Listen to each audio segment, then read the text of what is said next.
Welcome back to For Real. I hope you're having a great week wherever you're watching from in the world. Thank you so much for supporting us by subscribing to our channel and liking our videos. As you might know, we donate all of the revenue from this channel to charities here in Cambodia. In the description of this and every video, you can see how much we've given and who we've given it to. We're honest and transparent about this because it's something we feel very strongly about. One of the charities that we regularly support is Reach, based in Siem Reap.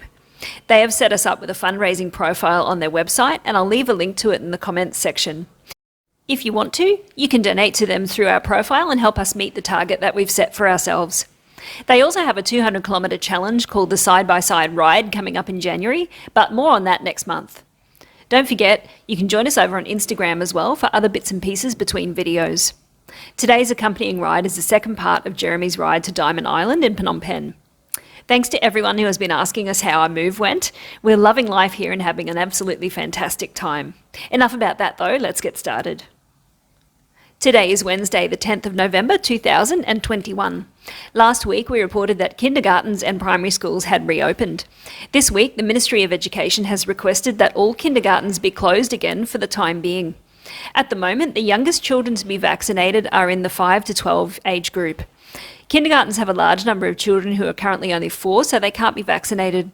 Until a solution is found for this age group, kindergartens are going to remain closed.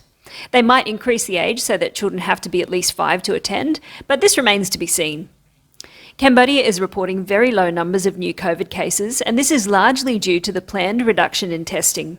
This approach has been taken now that the vast majority of Cambodia's population is vaccinated. COVID cases are now generally much milder as a result, with fewer people needing to be hospitalised.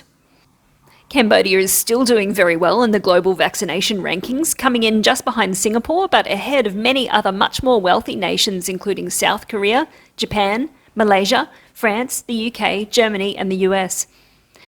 Cambodia is so close to reaching 14 million vaccinated, and yesterday the number was sitting at 13,999,741. So close. As of yesterday, 1,997,373 people have had their booster dose.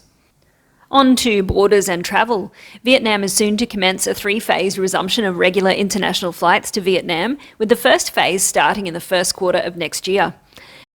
Under the ministry's proposal, Vietnamese and foreigners from 15 locations will be able to enter Vietnam without special permission with immigration and health documents. These are China, Hong Kong, Japan, South Korea, Taiwan, Thailand, Singapore, Malaysia, Laos, Cambodia, France, Germany, Russia, the UK and Australia. People from the 15 locations are allowed to enter Vietnam with a combo package that covers all expenses including airfares, quarantine fees and COVID testing, or under a pilot program for foreign tourists to several locations in Vietnam. So I guess it's like a Vietnamese sandbox, as opposed to a Vietnamese sandwich, aka banh mi. Let's have a look into some drug news now. Cambodia arrested more than 10,000 drug suspects, including 277 foreigners in the first 9 months of this year, and confiscated over 1,000 kilograms of drugs. This was disclosed in the National Authority for Combating Drugs, or the NACD, report, which was released recently. It said, of the 10,000 suspects arrested, 9,731 were Cambodian and 277 were foreigners, of which 6,141 were for drug trafficking and supply, and 3,841 were for drug use.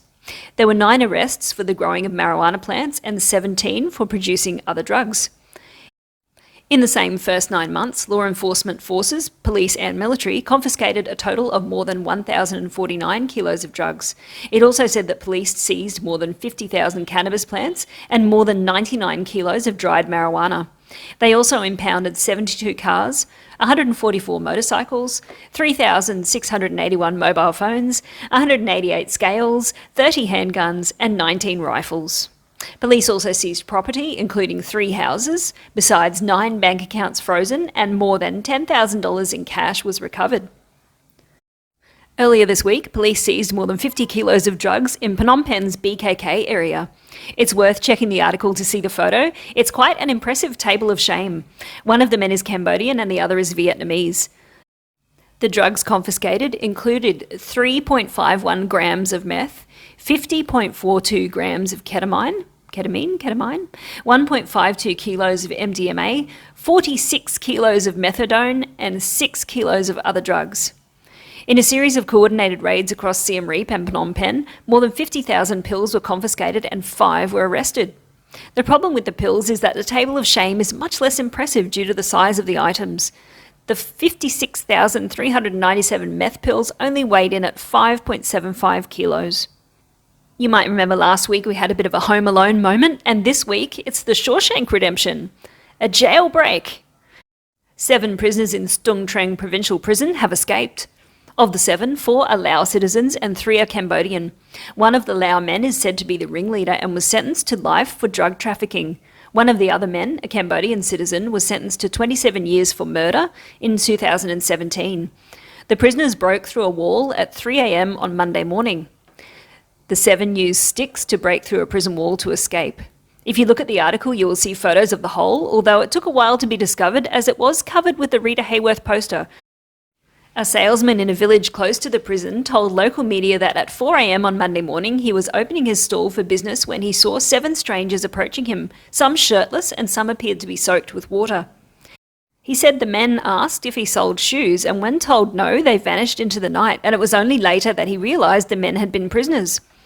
A spokesperson said, "The authorities have a lead on the location of the prisoners as we suspect their intention was to cross the Mekong River. We have discovered that a boat went missing along the Mekong River around the time of the escape. We found a large piece of timber at the scene along with other tools. We don't know yet where they got all the materials or how exactly they were able to make a large enough hole in the wall to escape.